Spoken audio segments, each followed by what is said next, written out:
Good morning. I want to venture into a new mini-series, which may be, if I'm not politically correct, the last mini-series that you allow me to give. I'd like to talk about Shaliach Tzibbur. Shaliach Tzibbur is, what is a Shaliach Tzibbur? There's so many halachas with the Shaliach Tzibbur. I saw here on the shelf, there's a whole Sofer called Shaliach Tzibbur. I need to read that. But who could be a Shaliach Tzibbur? What is the job of a Shaliach Tzibbur? And who's qualified, who's not qualified to be a Shaliach Tzibbur is a big sugya. Just a moment of introduction to this. First of all, it's a difficult sugya in the sense that people are very emotional about their need to daven for the Amud, and they're also very deaf to their way they read and the way they pronounce things and don't realize it.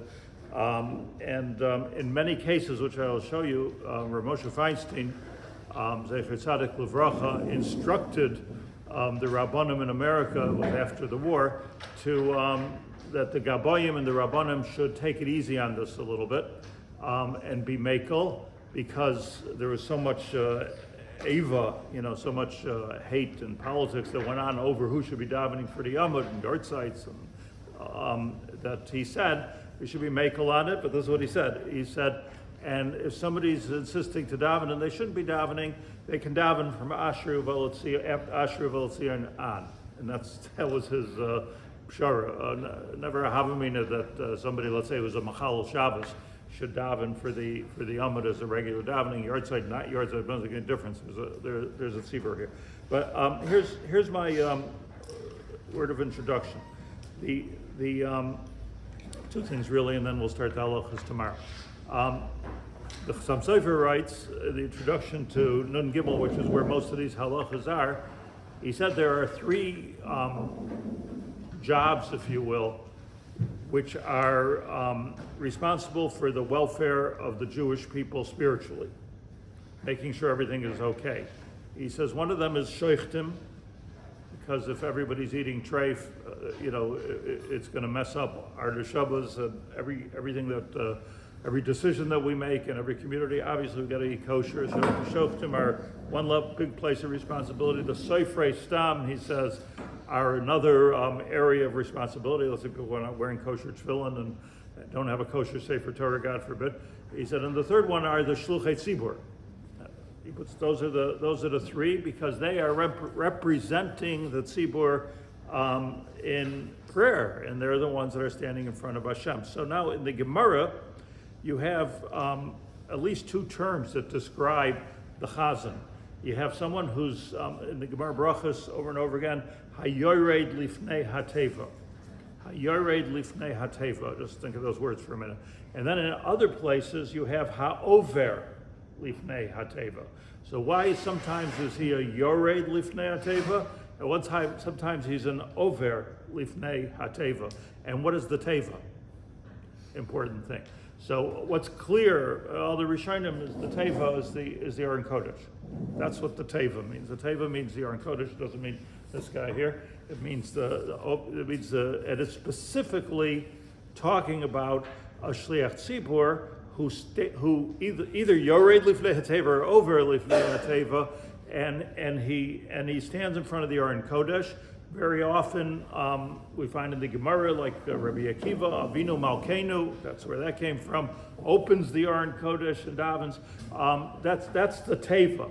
But there were two cases which is very unclear in the Rishonim that I know. What's the difference between the two, Over Lifnei Hateivah, Yored Lifnei Hateivah? Some say it's just the same thing. Milim hanirdafen, no difference between the two. Some say that there's a difference between Eretz Yisrael and Bavel.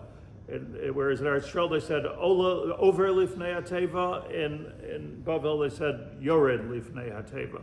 Some say, which I personally, in my own little research on this, found that not to be true. It's not says in the Rishonim, but that's what people say. Bavel, Eretz Yisrael. It could be true in the sense that people from Eretz Yisrael went to Bavel. People from Bavel went to Eretz Yisrael, and the language got mixed up in terms of just the history of language. Some say, which is Mistavra, that since the Gemara says mimamakim krasicha Hashem, that you're supposed to call to Hashem from a lower place. They made the shuls in such a way that, as opposed to places that the Chazan stands on a stage like this. No, on the contrary, the Chazan was down in the lowest place. If you've ever visited, let's say, Amsterdam and the Portuguese, pardon me? Very nice. And if you've ever visited Amsterdam to the Spanish Portuguese synagogue, you'll see that the whole architecture is such where the Shaliach Tzibbur is like literally down. Why? Because the Gemara says so. Mimamakim krasicha Hashem. And there I saw in the Pnei Yeshua, he says they only did that in Bavel. They didn't do that in Eretz Yisrael. That's an interesting thing. I've even checked. This you'll see like so many different halachas as you go along. Architecturally, archaeologically speaking, how were shuls made? Were they made down? Were they went up? I happen to have been very interested in this, and I studied this, particularly when we built the shul. I was just very interested in how shuls were made. And in Eretz Yisrael, you'll find both. Everywhere from Masada to Kiryat Shmona, you'll find shuls that are down, you'll find shuls that are up. And maybe that's when they said, Yored Lifnei Hateivah or Yored Lifnei Hateivah. I finally found in one of the Rishonim, it was quoted, one of the Rishonim, that he says that the pshat is, it made a difference in the function of what was going on at that time. That was when the different usage. Because sometimes, like let's say there was a drought, so then the Shaliach Tzibbur wasn't just Asher Yeshvei V'Secha, he was leading the congregation in prayer, and the gadol in the room, the tzaddik in the room, would go up to the Aron Kodesh, open up like I said before, Rabbi Akiva. He would open up the Aron Kodesh, and he would daven and lead everybody in tefillah, right? Kodesh Baruch Hu Shema Koleinu. That was one thing. We don't see that too often nowadays, but you did see it in the Gemara over and over again. As a matter of fact, just about every tinus, not a tinus Tzibur so much, but a tinus that was called because there was no rain or there was a problem, there was a war. That's what they did. That says this particular Rishon is over Lifnei Hateivah. He's not Yored anywhere. He's going in front of the Teva. They're in Kaddish, open up the Aron Kodesh, and hoping to beseech HaKadosh Baruch Hu. Yored Lifnei Hateivah is a Chazzan Kavua, somebody who's for whatever reason leading, whether it's Kavua or not Kavua, but it does say Chazzan Kavua. You had a regular Shaliach Tzibbur, and that person, it was going in a regular davening in the mivneh of a regular shul. And that was always Yored. And the reason it's Yored, not necessarily, this is an interesting thing, the last thing I'll say, the reason it was Yored is not necessarily because of the architecture of the shul was down. It was because the one who was the Shaliach Tzibbur, like the Rav, like the Gabbai, like the Rosh HaKol, it was always, his seat was in a higher place.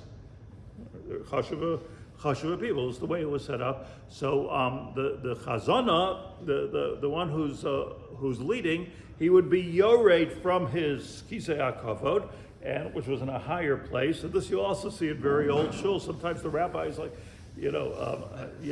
guess they don't want anyone to bother him. You literally have to climb a ladder to get. Did you ever see that? Like in some of the shuls in Europe, they were literally way up there. Also, people could hear him that way. It was an acoustical thing. So the Chazan also had a place up on top, and he would have to go down. That's another reason that it's Yored Lifnei Hateivah Kamash Milan, that the one who led the Tzibur was a chashuva person. That's Kamash Milan. So with that introduction, we'll start the halachas and hopefully try to be mekayim these halachas, because these are Baruch Hashem, we've all come here and built the shul to do everything lechatchila, yeah? I don't want to do any b'di'evets that you have to do through history, so that's what I'm after.